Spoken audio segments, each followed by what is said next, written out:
Hello, everyone. I want to start with a big thank you to our employees for incredible fiscal 19. As we end our fiscal year, this has been an amazing year for Qualcomm and for 5G, with the launch of 5G.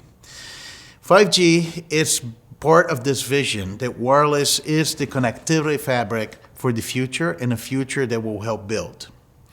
It will have the power to transform industries and improve lives.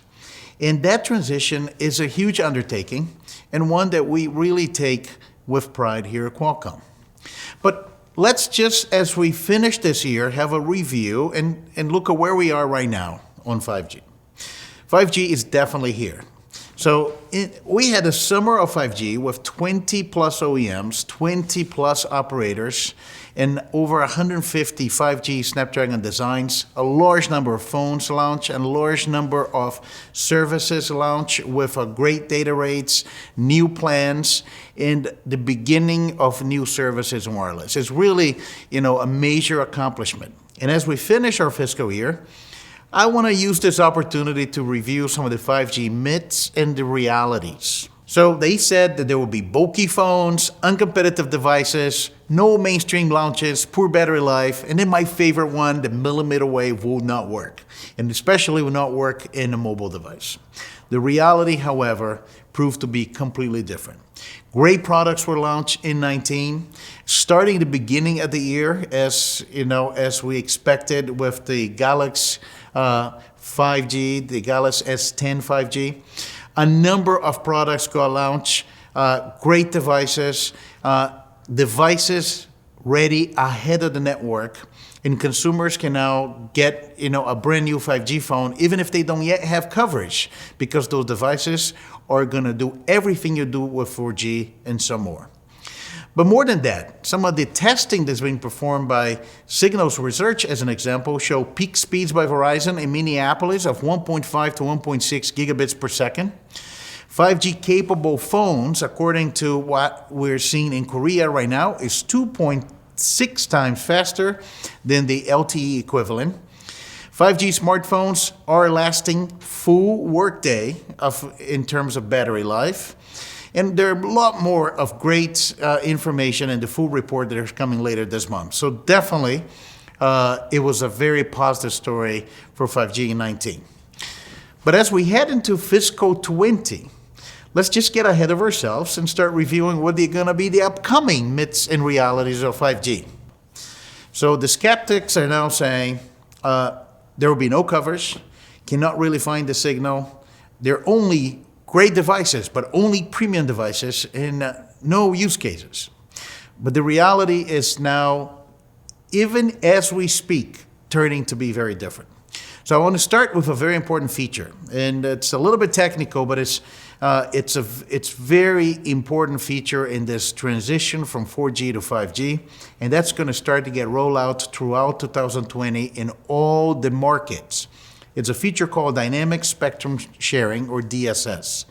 Like magic, it will allow operators to deploy a 5G infrastructure on top of their 4G infrastructure without having to clear the spectrum or the users from the band. And the 5G devices will coexist with the 4G infrastructure and devices. What that will do, allow operators to start relying on the existing 4G coverage, build 5G channels on it, and accelerate the coverage build out with the mid bands and the sub 6 bands where 4G is deployed today.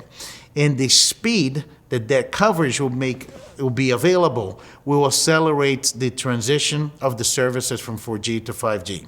So 20 will be a big year for DSS and scale of 5G. And because of that, we announced that we're bringing 5G to both our 700 and 600 tiers of the Snapdragon platforms in 2020, so we can get to the mass tier price points and start to scaling 5G, not only on premium phones, but also other price points for devices, including markets. They're more sensitive to device prices, because we believe that we are going to see scale in 5G in 2020. On top of that, there are new types of applications. They're even going to extend coverage, to areas when traditionally you had no broadband, such as rural broadband and fixed wireless in suburban areas. And now we have 30 plus OEMs that selected the Snapdragon 5G modem for fixed wireless access, not only on sub-6, but also millimeter wave. And those are going to launch in the beginning of 2020. Beyond that, 5G use cases, they are evolving fast. In Korea, the traffic double, mostly 4K video and a lot of user-generated content. We started to see mainstream gaming coming to 5G devices. And besides all of that in consumer, the new industrial use cases are taking shape. And we're in the middle of all of this. Overall, 5G is going to create a tremendous opportunity for growth. And economic studies are being upgraded. According to the IHS, now $1 additional trillion in goods and services will be enabled by 2035. Update from the prior number, bring it now to over $13 trillion of economic value of 5G. But we're not only optimistic about the 5G ramp, we're really excited that it will exceed expectations. As an example, in China, more than 9 million subscribers already pre-registered for 5G. We're obviously very proud, but not only of Qualcomm. We're really proud also of our great partners in this wireless ecosystem. Not a single company can do it all, and only with collaboration and partnership we've been this far. It's been a great year for us, and I thank you all for our support to Qualcomm. We're looking forward to our fiscal 20, where we're going to scale 5G and we're going to ramp 5G across a number of industries. Also, don't forget, on November 19, we're going to have our Analyst Day. We'll talk about the future of Qualcomm, but also the future of 5G. It's a great opportunity to learn where we're going to be investing and what are the great opportunities exist in mobile and other industries. It will be broadcasted November 19. It will happen in New York. Also, don't forget to follow me on Twitter at Cristiano Amon. Thank you very much, and I look forward to talk to you soon.